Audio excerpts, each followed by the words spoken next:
नमस्कार, मैं अजय साहू और आप देखना शुरू कर चुके हैं शोरगुल टाइम्स।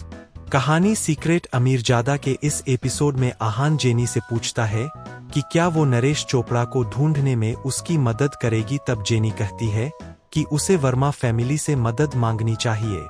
आहान वर्मा मेंशन पहुंचता है और वहां पर वीरेन से मिलता है। जब आहान वीरेन को अपने आने का कारण बताता है तब वीरेन उसकी मदद करने से मना कर देता है। वीरेन उसे डेजर्ट वुल्फ के बारे में बताता है। जब आहान वहां से जाने लगता है तब वीरेन उसे उनका फैमिली फंक्शन अटेंड करने के लिए कहता है। आहान वीरेन के इनविटेशन के बारे में सोचने लगा। उसने सोचा कि दीपाक्षी भले ही उसके साथ नहीं थी पर उसकी जान को कोई खतरा नहीं था। ज्यादा से ज्यादा वो लोग उसे रूम में बंद करके रखेंगे और उसकी सारी फ्रीडम चली जाएगी। जहां तक कि उसे वापस नीतू के पास ले जाने की बात थी वो तो आहान किसी भी तरह कर लेगा। ये सब सोचने के बाद आहान ने कहा, ठीक है। ये सुनकर वीरेन खुश हो गया और उसने कहा, आई एम श्योर सिस्टर आपसे मिलकर और आपकी ब्लेसिंग्स लेकर बहुत खुश होगी। इतना कहकर वीरेन वहां से चला गया। अब आहान लॉन में अकेला था। वो नहीं जानता था कि किसकी शादी थी पर वहां रुककर वर्मा फैमिली को करीब से जानने में उसे कोई दिक्कत नहीं थी। थोड़ी देर बाद वहां एक सर्वेंट आया और वो आहान को कोर्टयार्ड में ले गया। वहां पर फूलों की मीठी खुशबू आ रही थी और चारों तरफ बहुत फ्रेशनेस थी। आहान को वहां का एनवायरनमेंट बहुत रिलैक्स कर रहा था। वो कोर्टयार्ड के पास में बने हुए गेस्ट रूम में आ गया और सर्वेंट वहां से चला गया। उस रूम में सारी फैसिलिटी थी। वो रूम किसी हाई क्लास 5 स्टार होटल के रूम से कम नहीं था। आहान इस वक्त बहुत कंफर्टेबल था। कुछ देर आराम करने के बाद आहान बोर होने लग गया, इसलिए वो कोर्टयार्ड में टहलने चला गया। जैसे ही वो बाहर निकलना कुछ सर्वेंट्स उसके पास आ गए। वो आहान का इंतजार कर रहे थे ताकि वो जान सके कि आहान को किसी चीज की जरूरत है या नहीं। आहान ने कहा, मुझे कुछ नहीं चाहिए, मैं बस यहाँ पर वॉक करना चाहता हूँ। उनमें से एक सर्वेंट ने कहा, अगर आपको वॉक करनी है तो आप फ्लावर गार्डन में वॉक कर सकते हैं। साल के इस टाइम वहां पर बहुत सुंदर फ्लावर होते हैं। ये सुनकर आहान की क्यूरोसिटी बढ़ गई और नोट करने के बाद उस सर्वेंट के पीछे जाने लगा। फ्लावर गार्डन बहुत बड़ा था और वहां पर बहुत अच्छी फ्रेग्रेंस आ रही थी। आहान ने अपनी आंखें बंद की और कुछ देर उस फ्रेग्रेंस को एंजॉय करने लगा। जब आहान ने आंखें खोली तब सर्वेंट ने कहा, सर, ये है हमारा फ्लावर गार्डन। आप यहाँ से अंदर जा सकते हैं और अंदर बहुत सारे स्नैक्स, ड्रिंक्स और रिफ्रेशमेंट्स है जिन्हें आप एंजॉय कर सकते हैं। इतना कहने के बाद वो वहां से चला गया। आहान गार्डन में टहलने लगा। वहां पर बहुत सारे व्हाइट और येलो कलर के फ्लावर थे। आहान चुपचाप चल रहा था और उसका माइंड और बॉडी दोनों अच्छे से रिलैक्स हो गए थे। कुछ कदम चलने के बाद ने आहान को एक शेड नजर आई जहां पर टेबल और चेयर्स लगी हुई थी और जिस स्नैक्स के बारे में सर्वेंट बात कर रहा था वो रखे हुए थे। आहान चेयर पर बैठ गया। यहाँ पर अभी बहुत शांति थी। आहान ने एक केक का पीस उठाया और उसे टेस्ट किया। एक बाइट से उसे पता चल गया था कि वो बनाना केक था और टेस्ट में काफी अच्छा था। आहान कुछ देर वही बैठा रहा और डिनर टाइम होने का इंतजार करने लगा। ठंडी हवा चल रही थी इसलिए कुछ फ्लावर्स और लीव्स उसके शोल्डर पर आकर गिर गई थी। आहान ने उन्हें जैसे ही हटाया उसने देखा कि वहां पर एक लड़की आ रही थी। आहान ने जब गौर से देखा तब उसे याद आया कि वो लड़की जेनी की दोस्त थी। आहान उसका नाम नहीं जानता था। सुहाना भी उस गार्डन में किसी अनजान को देखकर हैरान थी। उसे नहीं लगा था कि वो वहां किसी से कभी मिलेगी। जब सुहाना ने नजदीक से देखा तब वो भी आहान को पहचान गई थी। वो सीधा उसके पास आई और उसने पूछा, आप यहाँ क्या कर रहे हो? आहान ने उसे देखा और कहा, लास्ट टाइम मैं जब आपसे मिला था तब मैंने आपका नाम नहीं पूछा था। मुझे नहीं पता था कि आप वर्मा फैमिली की मेंबर है। आहान ने उस दिन सुहाना को ध्यान से नहीं देखा था इसलिए वो अब उसे देख रहा था। सुहाना सुंदर थी और उसके बाल बहुत लंबे थे। उसने मेकअप के नाम पर सिर्फ लिपस्टिक लगा रखी थी और बहुत डिसेंट लग रही थी। आहान ने उसे बहुत नेचुरली देखा, इसलिए वो क्रीपी भी नहीं लग रहा था। सुहाना आहान के सामने वाली चेयर पर बैठ गई और उसने कहा, मेरा नाम सुहाना है। आप कौन है? आहान ने जवाब दिया, आहान। सुहाना ने टेबल पर केक देखा और पूछा, आपने ये बनाना केक ट्राई किया? कैसा लगा आपको? आहान को इस सवाल की उम्मीद नहीं थी, इसलिए उसके एक्सप्रेशन बदल गए। उसने केक ट्राई किया था और उसे पसंद भी आया था, इसलिए उसने कहा, ये वर्मा फैमिली की तरफ से है तो अच्छा ही होगा। आहान ने जो कहा था वो सच था, पर सुहाना को ये बात अच्छी नहीं लगी, इसलिए उसने कहा, इस केक का वर्मा फैमिली से कोई लेना देना नहीं है।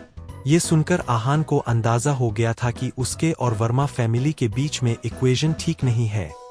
उसने आगे इस टॉपिक पर बात नहीं की और टॉपिक चेंज करते हुए कहा, ये गार्डन कितना सुंदर है। मैं बोर हो रहा था, इसलिए यहाँ पर वॉक करने आ गया। किस्मत देखो, अब हम दोनों इसकी खूबसूरती को एडमायर कर रहे हैं। सुहाना ने अपने आसपास फूलों को देखा और थोड़ा उदास होते हुए बोली, भले ही ये सब कितने ही सुंदर क्यों ना हो, पर एक दिन ऐसा जरूर आएगा जब ये सब खत्म हो जाएगा।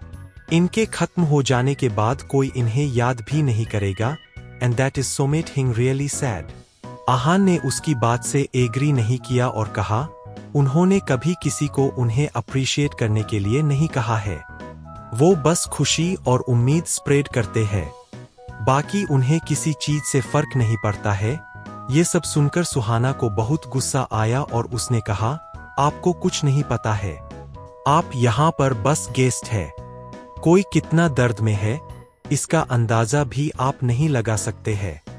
बड़ी बड़ी बातें करना आसान होता है, जिस पर गुजरती है उसे पता चलता है। आहान को इस डांट का मतलब समझ नहीं आया था।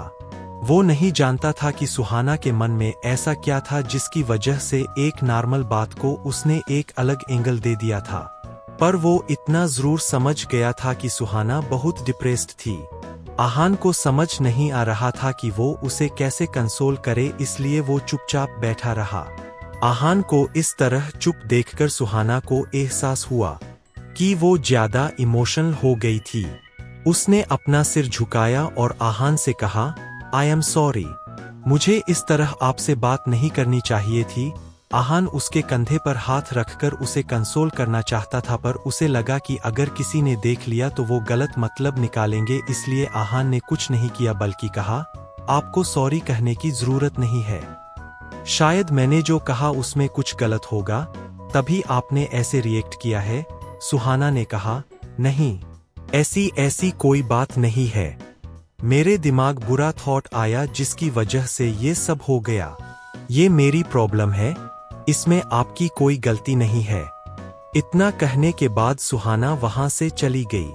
वो अपना दर्द किसी से नहीं शेयर करती थी तो फिर एक अनजान लड़के के साथ कैसे शेयर कर सकती थी।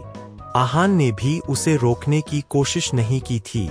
उसके जाने के बाद वो गार्डन में अब अकेला था। आहान थोड़ी देर शांति से बैठा ही था कि तभी वहां पर ऋषभ आ गया। वो सीधा आहान के पास आया और उसने कहा, मुझे तुमसे बात करनी है। ऋषभ के पास इस वक्त उसकी स्वॉर्ड नहीं थी और ना ही उसने फाइटिंग सूट पहना हुआ था। उसने बहुत ही कैजुअल कपड़े पहने हुए थे।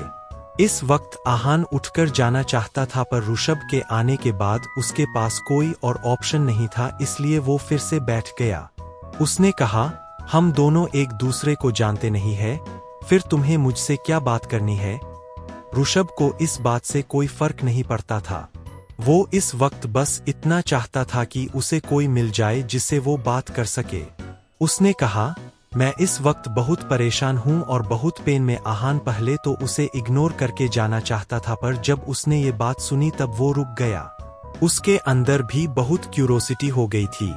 ऋषभ ने कहा, कुछ चीजें हैं जिनके बारे में मैं कुछ कर नहीं सकता हूं, पर वो मुझे बहुत बॉदर कर रही है। मैं आखिर ये सब बातें किससे शेयर करूं? आहान ने इनडायरेक्टली पूछा, तुम वर्मा हो, क्या वर्मा फैमिली भी तुम्हारी मदद नहीं कर सकती है?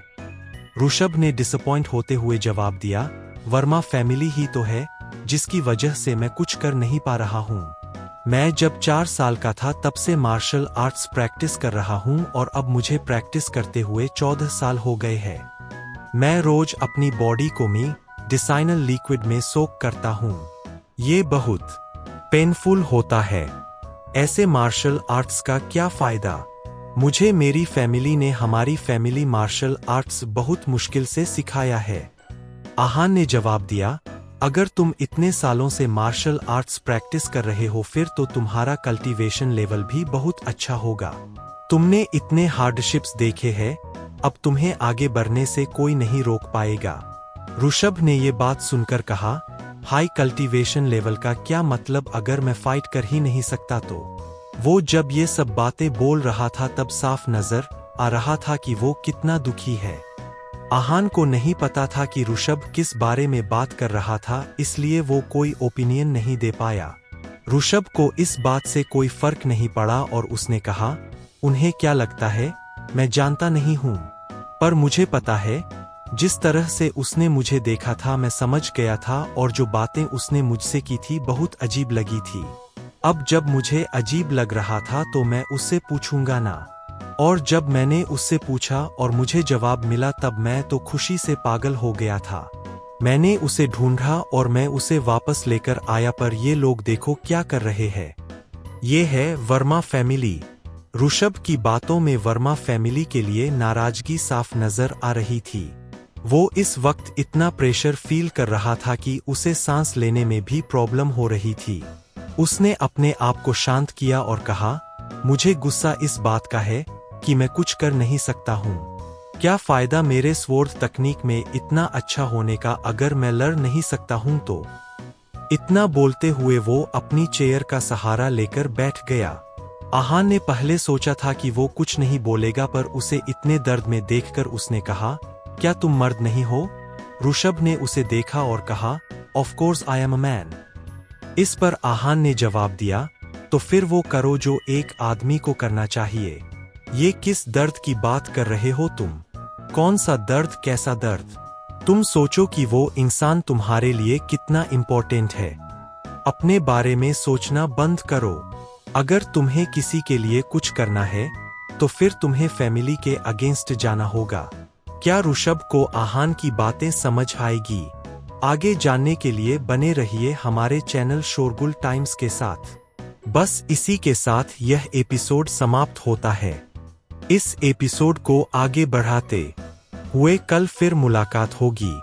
आज के लिए बस इतना ही। अब कल तक के लिए इजाजत। नमस्कार, धन्यवाद।